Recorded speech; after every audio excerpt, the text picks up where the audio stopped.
सत्यव्रतं सत्यपरं त्रिसत्यं सत्यस्य योनिं निहितं च सत्ये सत्यस्य सत्यमुत सत्यनेत्रं सत्यात्मकं त्वां शरणं प्रपन्नाः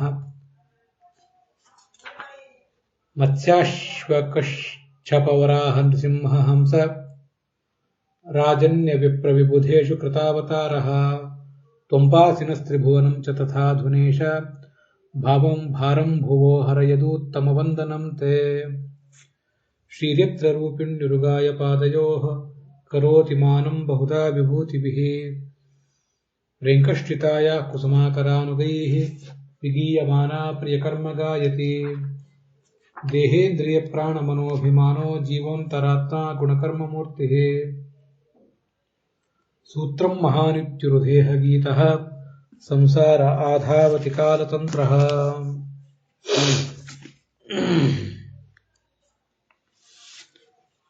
न भारतीमेङ्ग वृषोपलक्ष्यते न तर्हि चिन्मे मनसो मृषा गतिः न मे हृषीकाणि पतन्त्यसत्पथे यन्मे हृदौत्कण्ठ्यवता धृतो हरिः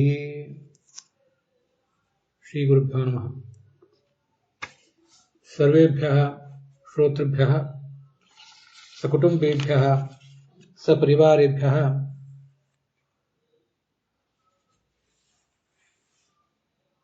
विश्वावसुसंवत्सरस्य भाद्रपदीयायां कृष्णपक्षीयायां सप्तम्यां तिथौ आचर्यमाणायाः सौरकृष्णाष्टमी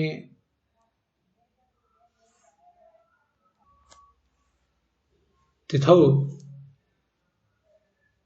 कृष्ण जयन्त्याः शुभाशयाः नमस्काराश्च अत्र व्याह्रियन्ते।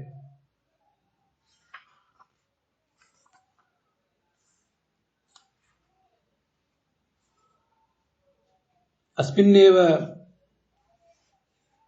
दिने भगवान् विश्वात्मा सत्यव्रतः सत्यपरः त्रिसत्यः सत्यस्य योनिभूतः सत्ये निहतश्च सत्यस्य सत्यभूतः सत्यनेत्रः सत्यात्मा सर्वैः विरिञ्चादिभिः शरणमिति प्राप्तः भगवान् भुवि अवततार कृष्णरूपेण।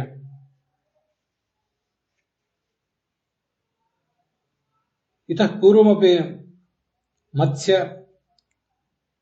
हयग्रीव कूर्म वराह नृसिंह हंस भार्गवराम राघवराम प्रभृतिभिः रूपैः अयमेव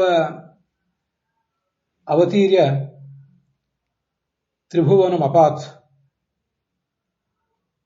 अत्रापि यदुवंशे अवतीर्य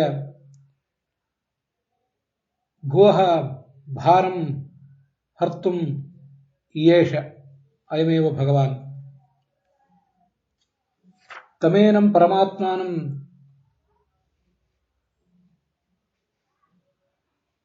ब्रह्मा भवः अन्ये च देवाः नारदादिभिः मुनिभिः अभिगम्य अनेकाभिः गीर्भिः अस्तुवन्।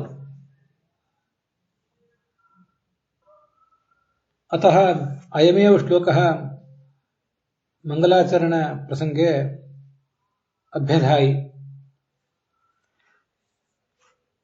ಸೌರ ಕೃಷ್ಣಾಷ್ಟಮಿಯ ದಿವಸ ಭಾಗವತದ 2ನೇ ಸ್ಕಂದದ 6ನೇ ಅಧ್ಯಾಯದ 33ನೇ ಶ್ಲೋಕದ ಶ್ರವಣಕ್ಕೆ ನಾವೀಗ ತೊಡಗಿದ್ದೇವೆ. 10ನೇ ಸ್ಕಂದದಲ್ಲಿ ಬರುವಂತಹ ಚತುರ್ಮುಖ ಬ್ರಹ್ಮ ಮೊದಲಾದ ದೇವತೆಗಳು ಭಗವಂತನನ್ನ ಸ್ತೋತ್ರ ಮಾಡಿದ ಪ್ರಸಂಗ ಏನಿದೆ ಅದರಲ್ಲಿ ಭಗವಂತನ ಕುರಿತು 2 ಮಂಗಲಾಚರಣೆಗಳನ್ನು ನೋಡಿದ್ದೇವೆ. ಲಕ್ಷ್ಮೀದೇವಿಯ ಮಂಗಲಾಚರಣೆ, ಮುಖ್ಯ ಪ್ರಾಣದ ಮಂಗಲಾಚರಣೆ ಬಂದಿದೆ. ಅದಾದ ಮೇಲೆ ಆ ಚತುರ್ಮುಖ ಬ್ರಹ್ಮ ನಭಾರತೀ ಮೇಂಗ ಮೃಷೋಪಲಕ್ಷತೆ ಅಂತ ಯಾವ ಶ್ಲೋಕವನ್ನು ನಾರದನ ಕುರಿತು ಹೇಳಿದ, ಭಗವಂತನ ಮಹಿಮೆಯನ್ನು ಸಾರುವ ಚತುರ್ಮುಖ ಬ್ರಹ್ಮನ ಮಿತಿಯನ್ನು ಹೇಳುವಂಥ ಆ ಶ್ಲೋಕ, ಅದನ್ನು ಕೂಡ ನಾವು ನೋಡಿದ್ದೇವೆ. ಅದಕ್ಕೆ ಏನು ಅರ್ಥ ಅನ್ನೋದೆಲ್ಲವನ್ನು ಕೂಡ ಈ ಪ್ರಸಂಗದಲ್ಲಿ ನಾವು ನೋಡಬೇಕು.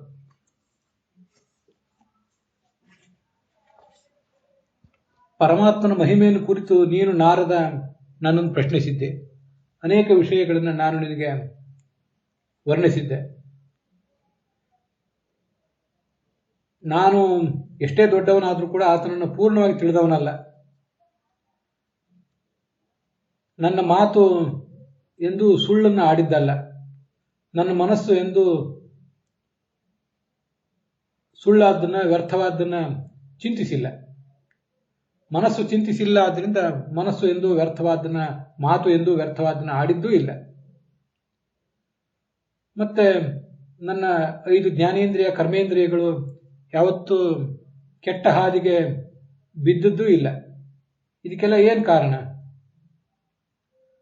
ಹೃದಯದಲ್ಲಿ ಸದಾ ಉತ್ಕಂಠೆಯಿಂದ ನಾನು ಭಗವಂತನನ್ನು ಧ್ಯಾನಿಸ್ತಾ ಇದ್ದೇನಲ್ಲ, ಆ ಒಂದು ಸಾಧನೆಯಿಂದ ನನಗೆ ವಾಣಿ ಯಾವತ್ತು ಸತ್ಯವಾಗಿದೆ, ಮನಸ್ಸು ಯಾವತ್ತು ಸತ್ಯವನ್ನೇ ಚಿಂತನೆ ಮಾಡ್ತದೆ, ಇಂದ್ರಿಯಗಳು ಕೂಡ ಯಾವತ್ತು ಭಗವಂತನ ಮುಖವಾಗಿಯೇ ಹರಿತಾ ಇರ್ತವೆ.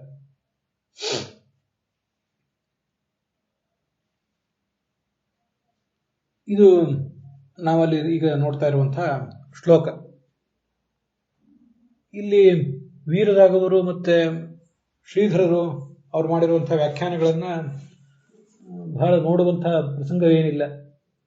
ಅಥೋ ಮೇ ವಾಂಗ್ಮನಸ ಇಂದ್ರಿಯಾಣ ವೃತ್ತಯ ಸತ್ಯಾರ್ಥ ಏವ ನತು ಮತ್ಪ್ರಭಾವೇನ.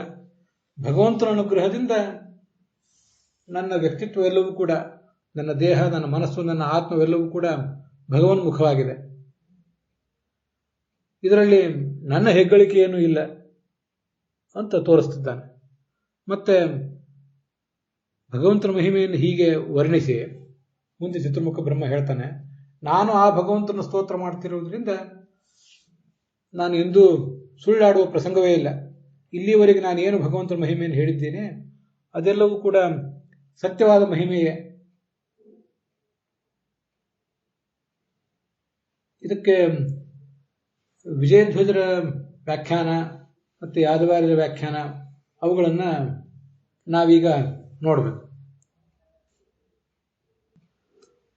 ಭಾರತಿ ಅಂತಲ್ಲಿ ಶಬ್ದ ಇದೆ. ಎಂದೂ ವ್ಯರ್ಥವಾದ ವಾಕ್ಯವನ್ನು ನಾನು ಆಡಿದ್ದಿಲ್ಲ.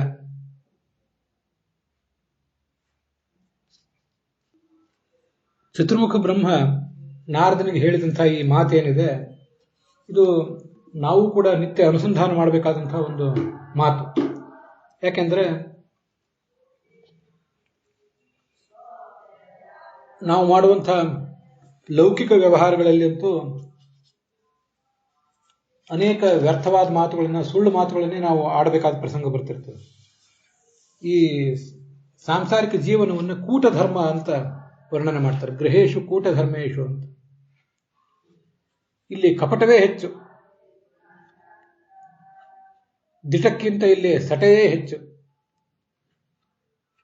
ಮಾತು ಹಾಗೆ ತಪ್ಪಬೇಕಾದ್ರೆ ಅದಕ್ಕೆ ಮನಸ್ಸಿನ ಸಹಕಾರ ಇಲ್ಲದೆ ಇರುವುದೇ ಕಾರಣ. ಮನಸ್ಸು ವ್ಯರ್ಥವಾದನ್ನ, ತಪ್ಪಾದ ವಿಷಯಗಳನ್ನ ಚಿಂತನೆ ಮಾಡಿದ ಪ್ರಯುಕ್ತ ಮಾತಾಗಿ ಹೊರಗೆ ಬರ್ತದೆ. 5 ಜ್ಞಾನೇಂದ್ರಿಯ, 5 ಕರ್ಮೇಂದ್ರಿಯಗಳೆಲ್ಲವೂ ಕೂಡ ಯಾವತ್ತು ದುರ್ಮಾರ್ಗದಲ್ಲೇ ಇರ್ತವೆ. ನೋಡಬೇಕಾದದನ್ನು ನೋಡದೆ, ನೋಡಬಾರದಾದನ್ನೇ ಕಣ್ಣು ನೋಡುತ್ತದೆ. ಹೀಗೆ ಉಳಿದ ಜ್ಞಾನೇಂದ್ರಿಯಗಳು ಕೂಡ ಮಾಡಬೇಕಾದ ಕೆಲಸವನ್ನು ಮಾಡದೆ, ಹೋಗಬೇಕಾದಲ್ಲಿ ಹೋಗದೆ, ಕೈ ಕಾಲುಗಳು ಎಲ್ಲಿಯೋ ಕರ್ಕೊಂಡು ಹೋಗ್ತವೆ. ಹಾಗೆ ಉಳಿದ ಇಂದ್ರಿಯಗಳು ಕೂಡ. ಇದಕ್ಕೆ, ಈ ಒಂದು ರೋಗಕ್ಕೆ ಒಂದೇ ಮದ್ದು, ಭಗವಂತನನ್ನು ಹೃದಯದಲ್ಲಿ ಸದಾ ಧ್ಯಾನಿಸುವುದು. ಹಾಗೆ ಧ್ಯಾನಿಸ್ತಾ ಹೋದ್ರೆ ನಮ್ಮ ವ್ಯಕ್ತಿತ್ವವೆಲ್ಲವೂ ಕೂಡ ಪುಟಕ್ಕಿಟ್ಟ ಚಿನ್ನದಂತೆ ಆಗ್ತದೆ. ಸಾಂಸಾರಿಕ ಚಟುವಟಿಕೆಗಳ ಕುರಿತು ಒಂದು ಮಾತು ನಾನೀಗ ತಮ್ಮ ಜೊತೆ ಹಂಚಿಕೊಂಡೆ. ಶಾಸ್ತ್ರಾಭ್ಯಾಸ ನಾವೇನು ಮಾಡ್ತೇವೆ, ಅಥಾತೋ ಬ್ರಹ್ಮ ಜಿಜ್ಞಾಸ ಅಂತೇನು ಶಾಸ್ತ್ರಾಭ್ಯಾಸದ ಬಗ್ಗೆ ವರ್ಣನೆ ಮಾಡಿದ್ದಾರೆ. ಜಿಜ್ಞಾಸ ಅಂದರೆ ಶ್ರವಣ, ಮನನ ಮತ್ತು ಧ್ಯಾನಗಳು. ಶ್ರವಣ ಮನನ ರೂಪವಾದಂತಹ ಧ್ಯಾನವನ್ನು ಮಾಡುವಾಗಲೂ ಕೂಡ ಸರಿಯಾದ ಶಾಸ್ತ್ರಸಿದ್ಧವಾದಂತಹ ಸಂಗತಿಗಳೇ ನಮಗೆ ಕಿವಿಗೆ ಬೀಳಬೇಕು, ಅದರ ಶ್ರವಣ ಆಗಬೇಕು. ನಾವು ಅಧ್ಯಯನ ಮಾಡುವಾಗಲೂ ಕೂಡ ಅಂಥದೇ ಪ್ರಾಮಾಣಿಕವಾದ ವಿಷಯಗಳ ಬಗ್ಗೆನೇ ಶ್ರವಣ ಮಾಡಬೇಕು.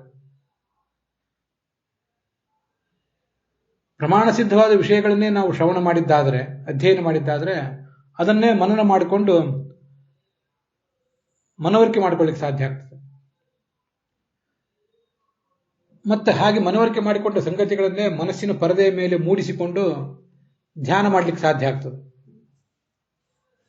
ಕೊನೆಗೆ ಭಗವಂತನ ಅಪರೋಕ್ಷ ಜ್ಞಾನ ನಮಗೆ ಸಾಧ್ಯ ಆಗ್ತದೆ. ಇವತ್ತು ಈ ಕಲಿಯುಗದ ಕಾಲದಲ್ಲಿ ಕಾಲ ಕರ್ಮ ತಮೋರುದ್ಧಂ ಅಂತ, ಕಲಿಯುಗದ ಪ್ರಭಾವದಿಂದ, ನಮ್ಮದೇ ಆದ ಪ್ರಾರಬ್ಧ ಕರ್ಮಗಳಿಂದ, ತಮೋಗುಣದಿಂದ ನಮ್ಮ ಮನಸ್ಸೆಲ್ಲವೂ ಕೂಡ ಕವಿದು ಹೋಗಿದೆ. ಮನಸ್ಸಿಗೆ ಸರಿಯಾದ ಶಾಸ್ತ್ರಸಿದ್ಧವಾದ ಸಂಗತಿಗಳನ್ನು ಗ್ರಹಿಸುವ ಶಕ್ತಿ ಇಲ್ಲದಂತಾಗಿದೆ. ಆ ದೃಷ್ಟಿಯಿಂದ ಆಚಾರ, ವಿಚಾರ ಇವೆಲ್ಲವೂ ಕೂಡ ನಮ್ಮದು ಕಲುಷಿತ ಆಗಿ ಹೋಗಿದೆ.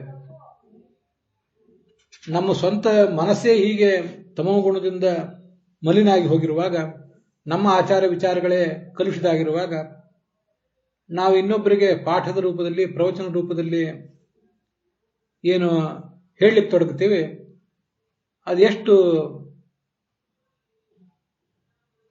ಸತ್ಯವಿದ್ದೀತು, ಅಸತ್ಯದ ಸ್ಪರ್ಶವೇ ಅಲ್ಲಿ ಹೆಚ್ಚಾಗಿಬಿಡ್ತದೆ. ಹುಸಿಯನಾಡಿ ಹೊಟ್ಟೆ ಹೊರೆಯುವ ವಿಷಯದಲ್ಲಿ ರಸಿಕರು ನಾವಾಗಿಬಿಡ್ತೇವೆ. ಉಪನಿಷತ್ತು ನಮ್ಮನ್ನು ಹಾಸ್ಯ ಮಾಡಿರುವಂತೆ ಪರಾಂಚಿ ಖಾನಿ, ನಮ್ಮ ಇಂದ್ರಿಯಗಳೆಲ್ಲವೂ ಕೂಡ ಬಹಿರ್ಮುಖ ಆಗಿ ಹೋಗಿವೆ. ಪ್ರಾಪಂಚಿಕ ವಿಷಯಗಳನ್ನೇ ಅನುಭವಿಸಲಿಕ್ಕೆ ಅವು ಹಾತೊರಿತಾ ಇವೆ. ಶ್ರವಣ ಮನನಗಳಿಂದ, ಧ್ಯಾನಗಳಿಂದ ನಾವು ಬಹಳ ದೂರ ಎದ್ದು ಬಿಟ್ಟಿದ್ದೇವೆ.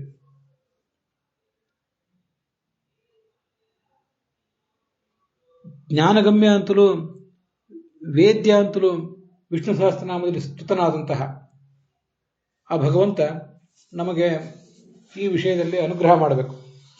ಅವನೇ ಪ್ರಮಾಣ ಮತ್ತು ಜ್ಞಾನ ಎಂಬ ಶಬ್ದಗಳಿಂದಲೂ ಕೂಡ ವಾಚ್ಯ. ಶುದ್ಧವಾದ ಪ್ರಮಾಣಗಳನ್ನು ಅವನೇ ದೊರಕಿಸಬೇಕು. ಪ್ರಮಾಣ ಸಿದ್ಧವಾದ ಸಂಗತಿಗಳನ್ನು ಅವನೇ ನಮಗೆ ಅರಿವಿಗೆ ಬರುವಂತೆ ಮಾಡಬೇಕು. ಅದಕ್ಕಾಗಿ ನಮ್ಮ ಸತ್ಯನಿಷ್ಠೆ ಯಾವತ್ತೂ ಸಡಿಲಾಗಬಾರದು. ನಮ್ಮ ಆಚಾರ ಮತ್ತು ವಿಚಾರಗಳು ಯಾವತ್ತೂ ಕಲುಷಿತ ಆಗಬಾರದು. ಹಾಗಾಗಬಾರದು ಅಂತಂದ್ರೆ ಆ ಭಗವಂತನನ್ನ ಸತ್ಯ, ಸತ್ಯ ಪರಾಕ್ರಮ, ಸತ್ಯಸಂಧ ಹೀಗೆಲ್ಲ ಸ್ತುತಿಸಬೇಕು. ಸತ್ಯವೃತ, ಸತ್ಯಪರ, ಸತ್ಯದ ಯೋನಿ, ಸತ್ಯ ಆತನಿಂದಲೇ ನಮಗೆ ತಿಳಿಬೇಕು. ಎಲ್ಲ ಸತ್ಯಗಳ ಪರಮ ಸತ್ಯ ಅವನು. ಸತ್ಯ ನೇತ್ರ, ಸತ್ಯವನ್ನು ನೋಡಬೇಕಾದ ಹೊರಗಣ್ಣು ಮತ್ತು ಒಳಗಣ್ಣು ನಮಗೆ ದೊರೆಯಬೇಕಾದ್ದು ಅವನಿಂದಲೇ. ಸಯೇಷ ಭಗವಾನ್ ವಿಷ್ಣು ಸತ್ಯಮಿತ್ಯಭಿಧೀಯತೆ ಸರ್ವೋತ್ತಮತ್ವಾತ್ ಪೂರ್ಣತ್ವಾತ್ ಸರ್ವಜ್ಞತ್ವಾತ್ ತಥೈವಚ ಅಂತ ಐತರೇಯ ಭಾಷೆ ಹೇಳುವಂತೆ, ಸತ್ಯ ಅಂದ್ರೆ ಸತ್ ತಿ ಯ. ಸತ್ ಅಂದ್ರೆ ಸರ್ವೋತ್ತಮ ಅನ್ನುವ ಅರ್ಥವನ್ನ ನಾವು ಗ್ರಹಿಸಬೇಕು. ತಿ ಅನ್ನುವುದರಿಂದ ಪೂರ್ಣ ಅನ್ನುವ ಅರ್ಥವನ್ನು ಗ್ರಹಿಸಬೇಕು. ಯ ಅನ್ನುವುದರಿಂದ ಸರ್ವಜ್ಞ ಅನ್ನುವ ಅರ್ಥವನ್ನ ಗ್ರಹಿಸಬೇಕು. ಭಗವಂತನನ್ನು ಹಾಗೆ ಸರ್ವಜ್ಞ ಅಂತ ಧ್ಯಾನಿಸಿ ಧ್ಯಾನಿಸಿ ನಮಗೂ ಕೂಡ ನಮ್ಮ ಮಟ್ಟಿನ ಸರ್ವಜ್ಞತ್ವವನ್ನು ಗಳಿಸುವುದು ಸಾಧ್ಯ ಆಗ್ತದೆ. ನಮ್ಮ ಮಟ್ಟಿನ ಪೂರ್ಣತೆಯನ್ನು ಕೂಡ ಗ್ರಹಿಸುವುದು ಸಾಧ್ಯ ಆಗ್ತದೆ. ಹೀಗೆ ಸತ್ಯದ ಉಪಾಸನೆಯನ್ನ ಮಾಡಬೇಕು. ಸತ್ಯದ ಶ್ರವಣ ಮನನ ಧ್ಯಾನ, ಸತ್ಯದ ಪ್ರವಚನ, ಇದನ್ನೇ ನಾವು ಯಾವತ್ತೂ ಮಾಡಬೇಕು. ಸತ್ಯವೇ ಜೀವನದ ಉಸಿರಾಗಬೇಕು. ಹಾಗಾದರೆ ನಮಗೆ ಅಸತ್ಯವನ್ನು ಶ್ರವಣ ಮಾಡುವ, ಮನನ ಮಾಡುವ, ಧ್ಯಾನ ಮಾಡುವಂತಹ ಅಪಾಯ ದೂರ ಹೋಗ್ತದೆ. ಅದಕ್ಕಾಗಿ ಸತ್ಯಾತ್ಮಕಂ ತ್ವಾಂ ಶರಣಂ ಪ್ರಪನ್ನಾಹ ಅಂತ ಭಗವಂತನನ್ನು ಶರಣ ಹೋಗಬೇಕು. ಭಾರಂ ಭುವೋಹರ ಯದೂತ್ತಮ ವಂದನಂತೆ ಅಂತ ಆವಾಗ ಚತುರ್ಮುಖಾದಿಗಳು ಸ್ತೋತ್ರ ಮಾಡಿದರು. ಜಗತ್ತಿನ ಭಾರವನ್ನು ಇಳುಹು ಭಾ ಭಗವಂತನೇ ಅಂತ. ಇವತ್ತಿಗೂ ಕೂಡ ನಮ್ಮ ಮೈ, ಮನಸ್ಸು ಮತ್ತು ಆತ್ಮದ ಮೇಲೆ ಏನೊಂದು ಭಾರ ಇದೆ, ಪ್ರಾಪಂಚಿಕ ಸಂಗತಿಗಳ ಭಾರ, ಆ ಭಾರ ಆ ಭಗವಂತನೇ ಇಳಿಸಬೇಕು. ಇದು ಈ 33ನೇ ಶ್ಲೋಕದಿಂದ ನಾವು ಕಲ್ತ್ಕೊಳ್ಬೇಕಾದಂತಹ ಒಂದು ಪ್ರಾರ್ಥನೆ, ಒಂದು ಶಿಕ್ಷಣ. ಮುಂದೆ 34ನೇ ಶ್ಲೋಕ ನಾವೀಗ ನೋಡಬೇಕಾದಂಥ. ಸೋಹಂ ಸಮಾಮ್ನಾಯಮಯ ತಪೋಮಯ ಪ್ರಜಾಪತೀನಾಂ ಅಭಿವಂದಿತ ಪತಿ. ಚತುರ್ಮುಖ ಬ್ರಹ್ಮ ಹೇಳ್ತಾನೆ, ನಾನು ಸಮಾಮ್ನಾಯಮಯ, ಎಲ್ಲ ವೇದಗಳನ್ನು ಓದಿದವನು, ತಪೋಮಯ, ದೊಡ್ಡ ತಪಸ್ವಿ ಹೌದು, ಮರೀಚಿ, ಅತ್ರಿ, ಅಂಗಿರಸ್ ಮೊದಲಾದ ಎಲ್ಲ ಪ್ರಜಾಪತಿಗಳಿಗೂ ನಾನು ಹಿರಿಯ, ಮತ್ತೆ ಯೋಗದಲ್ಲಿ ನಾನು ನಿಪುಣ ಕೂಡ. ಹೀಗೆ ಅವನ ಭಗವಂತನ ಜ್ಯೇಷ್ಠ ಪುತ್ರ ನಾನು, ಭಗವಂತನಿಂದ ಹುಟ್ಟಿದವನು ನಾನು. ಆದರೂ ನಾನು ಆತನನ್ನ ಪೂರ್ಣವಾಗಿ ತಿಳಿಯಲಿಕ್ಕೆ ಸಮರ್ಥ ಅಲ್ಲ.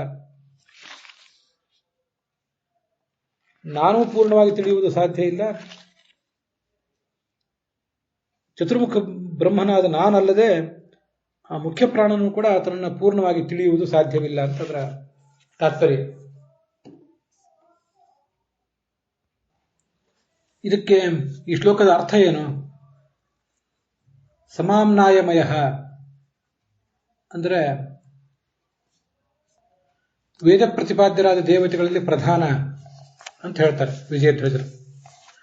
ಭಗವಂತ ಮತ್ತು ಭಗವತಿಯರನ್ನು ಇಬ್ಬರನ್ನು ಬಿಟ್ಟರೆ ಅವನೇ ವೇದ ಪ್ರತಿಪಾದ್ಯರಲ್ಲಿ ಪ್ರಧಾನ, ಅಥವಾ ಶುದ್ಧವಾದ ಜ್ಞಾನದಿಂದ ತುಂಬಿದವನು. ಭಗವಂತನನ್ನು ಬಿಟ್ಟರೆ ಉಳಿದದ್ದೆಲ್ಲವೂ ಆತನಿಗೆ ಗೊತ್ತು. ಅದನ್ನು ಆಲೋಚನೆ ಮಾಡಿದರೆ ಆತ ಎಲ್ಲವನ್ನೂ ಮನಸ್ಸಿಗೆ ತಂದುಕೊಳ್ಳಬಲ್ಲ. ಆದರೆ ಭಗವಂತನನ್ನು ಮಾತ್ರ ಪೂರ್ಣವಾಗಿ ಅವನು ಅರಿತಿಲ್ಲ. ಆದರೂ ಜೀವಕೋಟಿಯಲ್ಲಿ ಅತಿ ಹೆಚ್ಚು ಭಗವಂತನನ್ನು ತಿಳಿದವನು ಅವನೇ. ಆದ್ದರಿಂದ ಆತನನ್ನು ಸಮಾಮ್ನಾಯಮಯ. ಯಾವತ್ ಬ್ರಹ್ಮಣಸ್ತು ಪ್ರಾಯೋನಾ ಪ್ರತಿಭಾಸಿತಂ ವಿಷ್ಣೋ ಪ್ರೀತ್ಯರ್ಥಮೇವಾಸ್ಯ ಶ್ರೋತವ್ಯಂ ಪ್ರಾಯಶೋ ಹರೇಹೇ ಅಂತ ವರ್ಣನೆ ಮಾಡ್ತಾರೆ ಗೀತಾ ಪ್ರಸ್ಥಾನದಲ್ಲಿ. ಚತುರ್ಮುಖ ಬ್ರಹ್ಮ ಇನ್ನು ತಿಳಿಯಬೇಕಾದ್ದನ್ನು ಏನೂ ಇಲ್ಲ.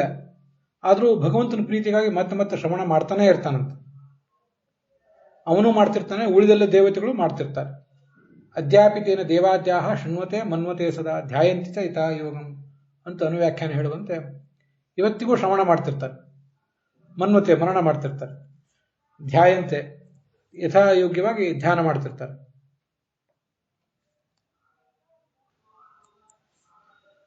ತಪೋಮಯ ಅಂತ ಅವನನ್ನ ವರ್ಣನೆ ಮಾಡಿದ್ದಾರೆ. ತಪೋಮಯ ಅಂದ್ರೆ ತಪಸ್ವಿಗಳಲ್ಲಿ ಪ್ರಧಾನ. ತಪಸ್ಸು ಅಂದ್ರೆ ಶಾಸ್ತ್ರಾಭ್ಯಾಸನೂ ಒಂದು ತಪಸ್ಸು, ಮತ್ತೆ ಮಂತ್ರಗಳನ್ನು ಧ್ಯಾನಿಸುವುದು ಅದು ಒಂದು ದೊಡ್ಡ ತಪಸ್ಸೆ. ಸಂಪೂರ್ಣ ಉಪಾಸನಾತ್ ಬ್ರಹ್ಮ ಸಂಪೂರ್ಣಾನಂದ ಭಾಗ್ ಭವೇತ್ ಅಂತ ಬ್ರಹ್ಮಸೂತ್ರ ಭಾಷ್ಯದಲ್ಲಿ ಹೇಳ್ತಾರೆ. ಭಗವಂತನನ್ನು ಜೀವಕೋಟಿಯಲ್ಲಿ ಅತಿ ಹೆಚ್ಚು ಉಪಾಸನೆ ಮಾಡಿದವನು, ಅದರ ಫಲವಾಗಿ ಅತ್ಯಂತ ಹೆಚ್ಚು ಮುಕ್ತಿಯ ಆನಂದವನ್ನು ಪಡೆಯುವವನು ಈ ಚತುರ್ಮುಖ ಬ್ರಹ್ಮನೇ. ಆದ್ದರಿಂದ ಆತ ಸಮಾಮ್ನಾಯಮಯನೂ ಹಾಗೆ ತಪೋಮಯನೂ ಕೂಡ.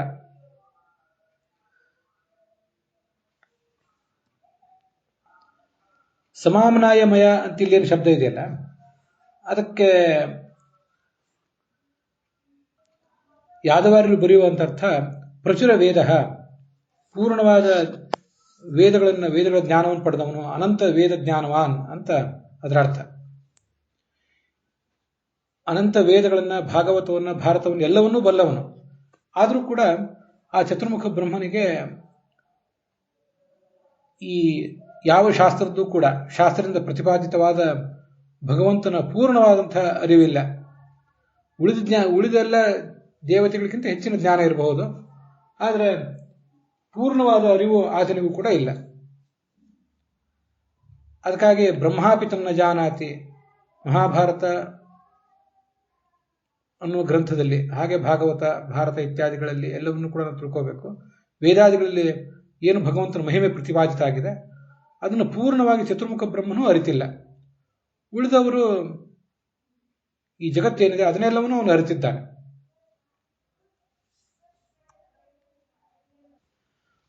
ಸಮಾಮ್ನಾಯಮಯ ಅಂತ ಅನ್ನೋದಕ್ಕೆ ಭಾಗವತ ತಾತ್ಪರ್ಯದಲ್ಲಿ ಮುಂದೆ 11ನೇ ಸ್ಕಂದದಲ್ಲಿ ಬಂದಿರುವಂತಹ ಮತ್ತೊಂದು ಅರ್ಥವನ್ನ ಅನುಸಂಧಾನ ಮಾಡಿಕೊಳ್ಬೇಕು ಅಂತ ನನಗೆ ಕಾಣಿಸ್ತು.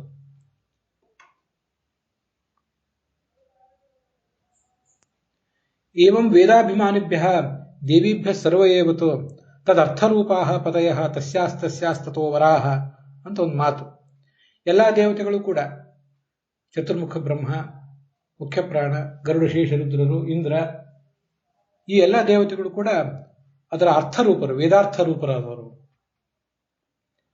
ಅವರ ಪತ್ನಿಯರೆಲ್ಲರೂ ಕೂಡ ವೇದದ ಅಭಿಮಾನಿನಿಯರು. ಈ ಗಂಡ ಹೆಂಡಂದರು ಹೇಗೆ ಅಂದ್ರೆ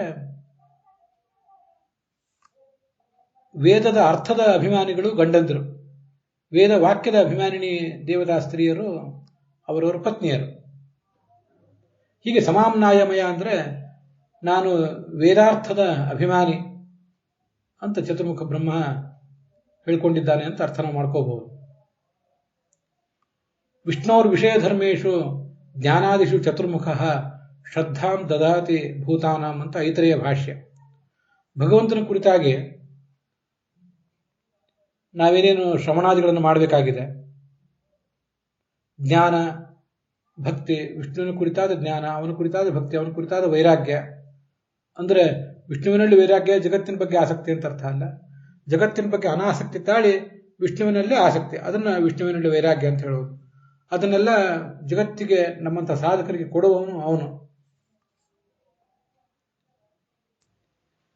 ಜೀವಾಭಿಮಾನಿ ಆದ್ದರಿಂದ ಜೀವರೊಳಗೆ ನಿಂತು ಅವನೇನು ಅಧ್ಯಯನ ಮಾಡಿಸ್ತಾನೆ, ಶ್ರವಣ ಮರಣ ಧ್ಯಾನಾದಿಗಳನ್ನು ಮಾಡಿಸ್ತಾನೆ, ಏನು ತಪಸ್ಸು ಮಾಡಿಸ್ತಾನೆ, ಆದ್ರಿಂದ ನಮ್ಮದೆಲ್ಲವೂ ಕೂಡ ಸಾರ್ಥಕ ಆಗ್ತದೆ. ಇಷ್ಟಾದ್ರೂ ಕೂಡ ತಮ್ಮ ನಾದ್ಯಗಚ್ಚನ್ ಯಥಾ ಆತ್ಮ ಸಂಭವ, ಯಾವ ಭಗವಂತನಿಂದ ಆತ್ಮ ನಾನು ಹುಟ್ಟಿದ್ದೇನೋ ಆ ಭಗವಂತನನ್ನು ನನಗೆ ಪೂರ್ಣವಾಗಿ ತಿಳಿಯುವುದಾಗಲಿಲ್ಲ. ನನಗೂ ತಿಳಿಲಿಕ್ಕಾಗಲಿಲ್ಲ, ಚತುರ್ಮುಖ ಬ್ರಹ್ಮನಿಗೂ ತಿಳಿಲಿಕ್ಕಾಗಲಿಲ್ಲ, ಮುಖ್ಯ ಪ್ರಾಣನಿಗೂ ತಿಳಿಲಿಕ್ಕಾಗಲಿಲ್ಲ ಅಂತ. ಹೀಗೆ ಈ ಶ್ಲೋಕವನ್ನ ಬಿತ್ತರಿಸ್ತಾ ಇದ್ದಾಗ ಆಸ್ಥಾಯ ಯೋಗಂ ನಿಪುಣಂ ಸಮಾಹಿತ ಅಂತ ಬಂತಲ್ಲ, ಇಲ್ಲಿ ಯೋಗ ಆಸ್ಥಾಯ ಯೋಗಂ ಅಂತಿದೆ. ಯೋಗಂ ಅಂದ್ರೆ ಧ್ಯಾನವೆಂಬ ಯೋಗವನ್ನ, ಅಂದ್ರೆ ಧ್ಯಾನೋಪಾಯವನ್ನ ನಾನು ಅನುಷ್ಠಾನಕ್ಕೆ ತಂದಿದ್ದೇನೆ, ಆದರೂ ನನಗೆ ಪೂರ್ಣವಾಗಿ ಅರ್ಥ ಮಾಡ್ಕೊಳ್ಳಿಕ್ಕಾಗಲಿಲ್ಲ ಅಂತ ಇದು ವಿಜಯಧ್ವಜರು ಬರೆದಿರುವಂತಹ ಅರ್ಥ.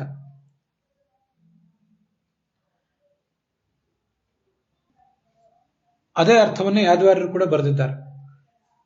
ಯೋಗ ಮಾಸ್ಥಾಯ, ಯೋಗ ಶಬ್ದ ವಾಚ್ಯನಾದ ಭಗವಂತನಲ್ಲಿ ನಾನು ಯಾವತ್ತೂ ಕೂಡ ಇದ್ದರು ಅಂತ ಇನ್ನೊಂದು ಅರ್ಥವನ್ನು ನಾವು ಮಾಡಬಹುದು. ಯೋಗ ಯೋಗ ವಿಧಾನೇತ ಅಂತ ಭಗವಂತನನ್ನೇ ಯೋಗ ಎಂಬ ಶಬ್ದದಿಂದ ವರ್ಣನೆ ಮಾಡಿದ್ದಾರೆ. ಇವತ್ತು ಕೃಷ್ಣಾಷ್ಟಮಿ ದಿವಸ ಯೋಗಾಯ ಯೋಗಪತಯೇ ಯೋಗೇಶ್ವರಾಯ ಯೋಗ ಸಂಭವಾಯ ಶ್ರೀ ಗೋವಿಂದಾಯ ನಮೋ ನಮಃ ಅಂತ ಹೇಳ್ತಾರೆ. ಅದಕ್ಕಾಗಿ ಆ ಯೋಗ ಎಂಬ ಶಬ್ದವನ್ನ ಭಗವಂತನಲ್ಲೇ ನಾವು ವಾಚಕ ಅಂತ ತಿಳಿದು ಯೋಗ ಮಾಸ್ಥಾಯ ಅಂದ್ರೆ ಆ ಯೋಗ ಶಬ್ದ ವಾಚ್ಯನಾದ ಭಗವಂತನಲ್ಲಿ ಇದ್ದು ಅಂತ ಅರ್ಥ ಮಾಡಬೇಕು ಅಂತ ನನಗೆ ಕಾಣಿಸ್ತು. ಉಪವಾಸ ಮಾಡುವಾಗ ಈ ಮಂತ್ರ ಹೇಳ್ತಿರ್ತಾರೆ. ಪಾರಣೆ ಮಾಡುವಾಗ ಸರ್ವಾಯ ಸರ್ವಪತಯೇ ಸರ್ವೇಶ್ವರಾಯ ಸರ್ವಸಂಭವಾಯ ಶ್ರೀ ಗೋವಿಂದಾಯ ನಮೋ ನಮಃ ಅಂತ ಹೇಳ್ತಿರ್ತಾರೆ. ಸರ್ವಸಂಭವ ಅಂದ್ರೆ ಚತುರ್ಮುಖ ಬ್ರಹ್ಮನನ್ನು ಒಳಗೊಂಡು ಸಮಸ್ತ ಜಗತ್ತಿಗೂ ಕೂಡ ಆತ ಸಂಭವ ಅನ್ನೋದನ್ನು ನಾವು ಅನುಸಂಧಾನ ಮಾಡಬೇಕು. ಹೀಗೆ ಈ ಸೌರಕೃಷ್ಣಾಷ್ಟಮಿ ದಿವಸ 33 ಮತ್ತು 34ನೇ ಶ್ಲೋಕಗಳನ್ನು ನಾವು ಶ್ರವಣ ಮಾಡಿದ್ದೇವೆ. ಅದರೊಂದಿಗೆ ಇವತ್ತಿನ ಈ ಭಾಗವು ಕೂಡ ಸಮಾಪ್ತವಾಗಿದೆ. ಹುಸಿಯ ನಾಡಿ ಹೊಟ್ಟೆ ಹೊರೆವ ವಿಷಯದಲ್ಲಿ ರಸಿಕನೆಂದು ಹುಸಿಗೆ ಹಾಕಿದಿರೋ ಎನ್ನ ಹೃಷಿಕೇಶನೇ ಈಶ ನಿನ್ನ ಚರಣ ಭಜನೆ ಆಸೆಯಿಂದ ಮಾಡುವೆ. ದೋಷರಾಶಿ ನಾಶ ಮಾಡು ಶ್ರೀಶಕೇಶವ. ಶ್ರೀಕೃಷ್ಣಾರ್ಪಣ ವಸ್ತು.